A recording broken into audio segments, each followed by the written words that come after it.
Let's see you on TV. Sunday night football. Yeah, you were wrong. Yeah, Sunday you night clicked the football. channel, right? Oh, that was Saturday night, and yes, I did pick Penn State, and I was wrong. You were wrong. Yeah. I just want to let you know that. Thank you very much. Yeah, that has to really feel good. That was for a great you. environment. Amazing environment. Oh gosh. You know what? You know what else is an amazing place? Olean. I once went on a college visit to Olean. I came very close to going to St. Bonaventure. Yes, you screwed up. Yeah, it's God's country. Yeah, it is God's country. It is. Let's talk to you about the place, about the school, and about this program. Mm-hmm. What is it about St. Bonaventure that makes it, and this guy and his staff, that make it such an awesome home for you? Honestly, it's a blessing to be there. You know, outside of basketball, just all the students, the teachers, the alumni, like it's just so family oriented, and you build relationships that will last a lifetime there. And that's outside of basketball. And then with coach here, like he just wants the best for me. He wants the best for our team. And I was able to see that very early when he started recruiting me. How you feeling, man? You healthy? I feel great. Back to 100%? Yes, sir. You're playing and everything? Yes, sir. Do you feel like you're back to the player that you were at the start of last season? I feel like I'm better. Better? 1,000% better. Well, think about this. You were named the lone captain of the team on September the 24th. Coach, what went into that decision, and what have you seen in his leadership that says he's my captain, he's our captain? As I tell the team, I have nothing to do with picking captains. You know, there's some coaches will pick them themselves or, you know, have an influence on who. I could care less. You know, it's like his peers are the ones that decide, and we don't do it until the day before practice. So the whole summertime, everybody, you know, sees what they have. And his leadership skills, you know, he sat out last year, and as I said in the press conference, it might have been a blessing in disguise.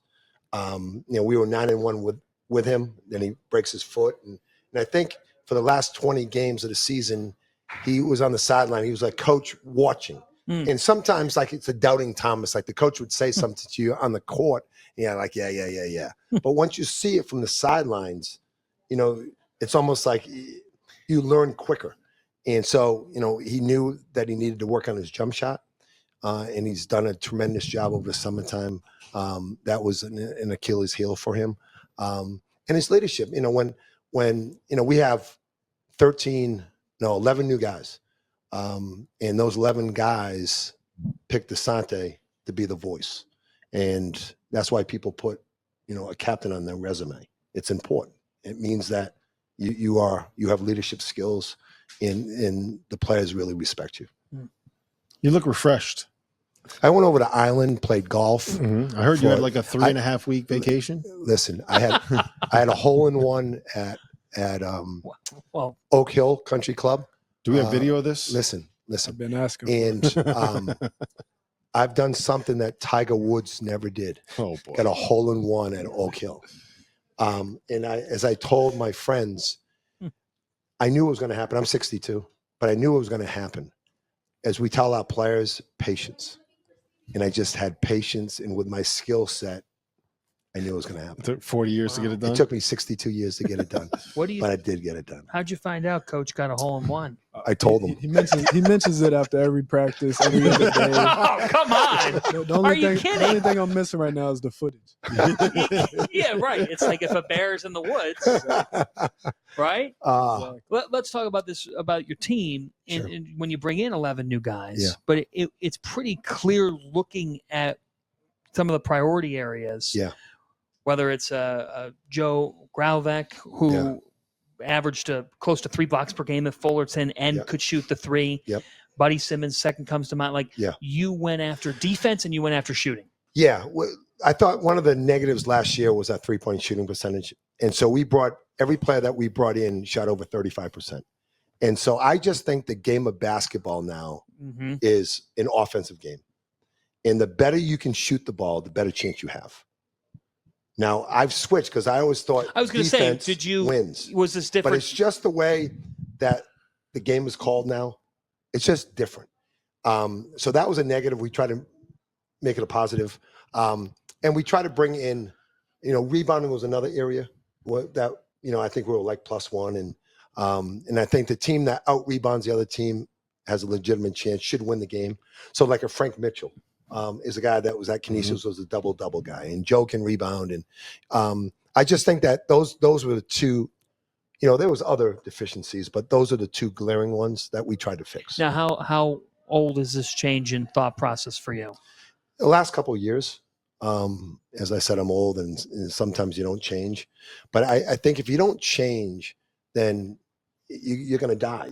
Just like this whole NIL thing. You may not believe it or like it, but it is what it is. And if you don't adapt to it, you might as well get out of the business. And I just think that you got to be able to shoot the ball. If, like at our level, if you can't shoot, you can't play. And so shooting the ball. Now you have to defend. Believe me, you got to defend and rebound and take care of the basketball. But you need to be able to shoot the ball, put the ball in the basket from beyond the arc. So is the theory now we'll find guys that can shoot and teach them how to do the other stuff, as opposed to finding guys that can guard? Yeah, and I teach just them how think to play? it's like we knew we had a deficiency, and like the portal is a good thing. It's a bad thing, but it can be it works against you when we lost, like a Melvin Council. But it can be a positive too, where you look at guys that have done it in Division I, have shot the ball at 35% or better. Those are the guys you want. They've done it. Maybe they didn't do it at the Atlantic 10, but they did it at the Division I level, where in the past you're recruiting a high school kid. Well, who knows? He's a great shooter in high school, but he's playing against you and I.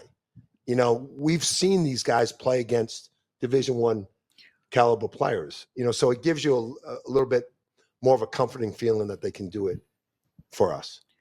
50 years of this league. Yeah. So much history. Yeah. So many big time moments, stars, coaches. You've had terrific success in this conference.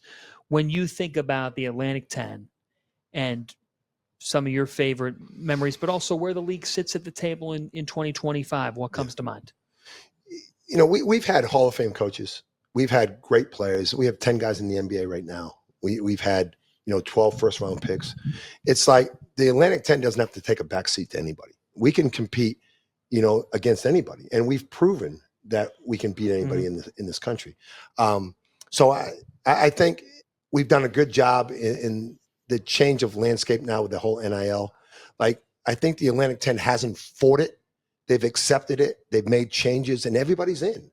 All 14 schools have decided to revenue share, and that's what you got to do. You may not like it, paying players or whatever, but that's the rules. And as I say, you got to follow the rules. And we're following. And the Atlantic 10 has done a good job of being all in, because I think with this whole revenue sharing, we may have an advantage because we don't have to share with football.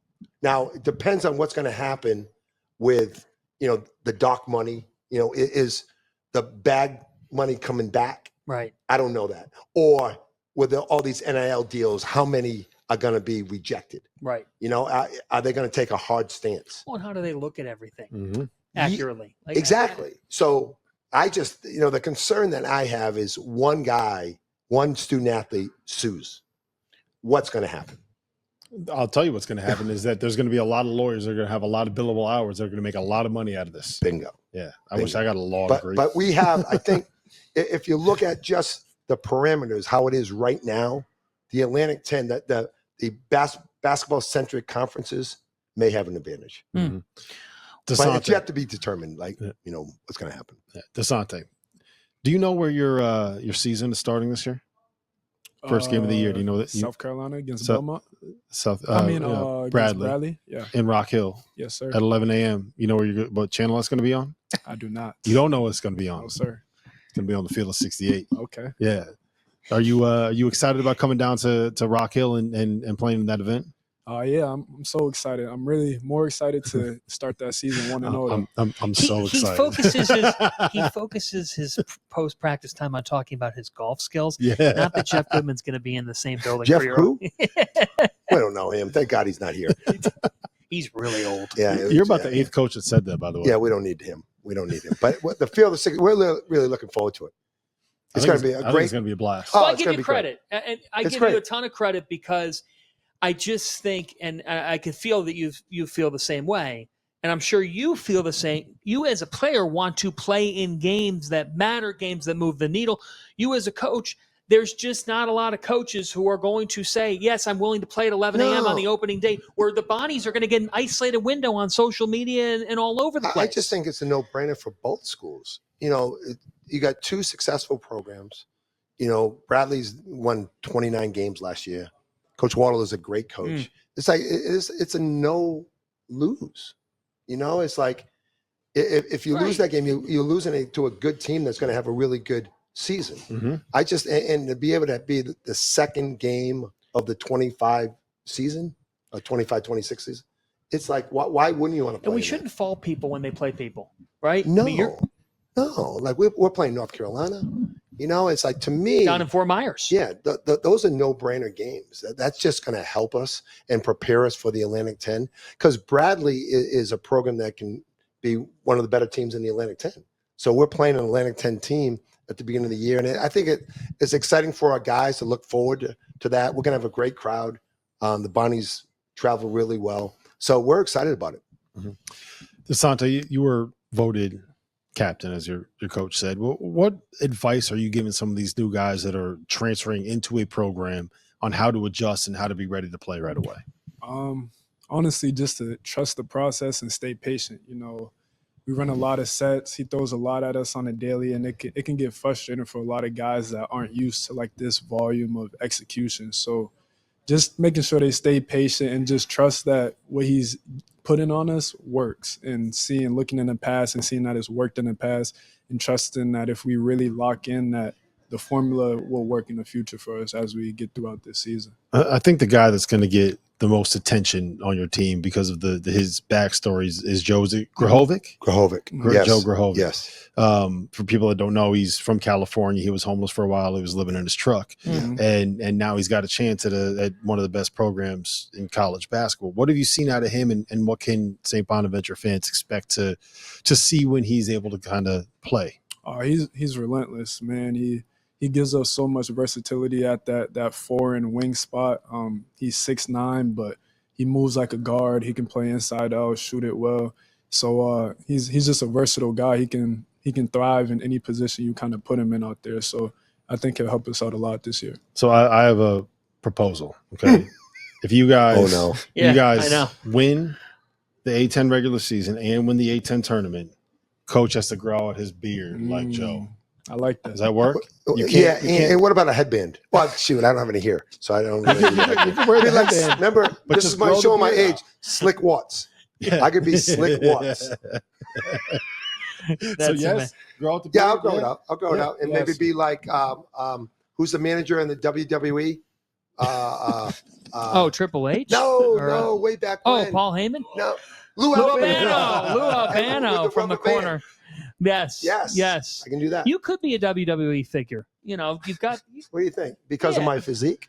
Well, no. I mean, I would hire you as my manager. I don't know how many matches I would win for you, but no, like you've got I'm saying you've got the authority to you. You've got the accent. You could be the heel, right? Yeah, exactly. Like I think you could make things happen, don't you think? I agree. I mean, the guy gets a hole-in-one on a golf course. Something that Tiger Woods hasn't done. Again, yes. Well, I mean, that's the best part about it, because you never know if WWE is real, and you never know if the hole-in-one is real, right? I have footage. You're not wrong. I'll show you. You got to get that to us, Coach. Coach, great to see you. Thanks so much. Good luck for to the having Bonnies. us. Thanks. Yeah, this year, DeSante. Congratulations. Can't wait to see you November 3rd, DeSante. November 3rd, 11 o'clock. Get fired up, DeSante.